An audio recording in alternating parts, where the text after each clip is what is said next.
Nors Jolantai Pulavičiūtei tik šiek tiek daugiau negu 20 metų, jis spėjo įgyti net 2 specialybės. Kai gimtajame Molėtų rajone darbo ilgokai nesusirado, vidurinį išsilavinimą ir virėjo specialybę jau įgijusi mergina nutarė mokytis dar vienos profesijos ir atvažiavo į Uteną. Baigiau barmenės padavėjo specialybę.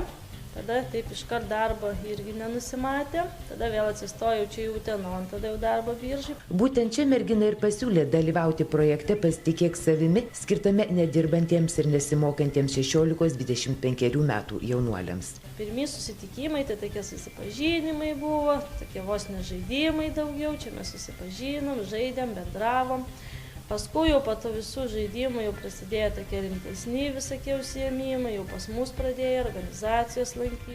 Mes ten dar iš tikrųjų sužinojom savybių daug, kurių nežinojom, kurių net nežinojom, kad turim. Projekto veiklos yra labai plačios, mes turime labai daug socialinių partnerių, pas kuriuos ir mes pas juos einam susitikti, ir jie pas mus ateina, ir tiesiog ta susitikimų pažinčių įvairovė duoda jiem susidėlioti mintis ir pažiūrėti, kurios srityje norėtų labiau save realizuoti. Jie linkia įsidarbinti, ieškoti kitų alternatyvų, tarkim, pavyzdžiui, savanoriavimas.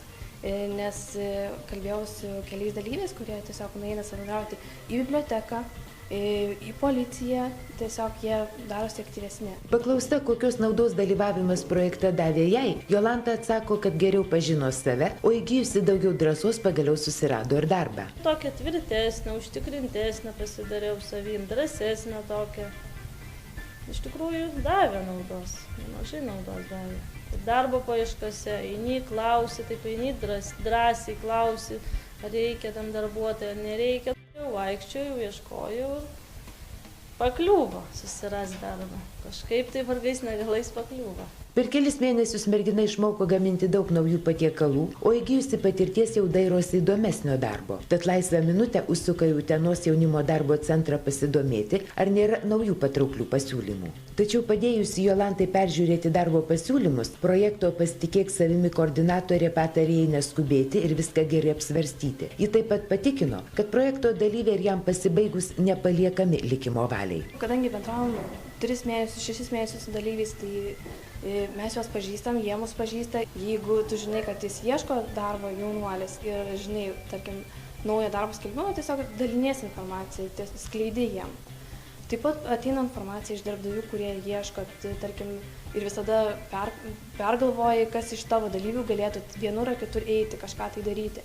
Projekte Pasitikėk savimi, kurį inicijavo Socialinės apsaugos ir darbo ministerija, o įgyvendina Lietuvos darbo birža, pernai dalyvavo per 100 nesimokančių ir nedirbančių 16-25 metų jaunuolių iš Utenos regiono. Visoje Lietuvoje tokių buvo apie 2000, kone 100 iš jų nusprendė toliau mokytis, o beveik 900 įsidarbino. Projekte, kuris finansuojamas Europos socialinio fondo lėšomis, dalyvauja 15 teritorinių darbo biržų. Jis tęsis iki šių metų gegužės.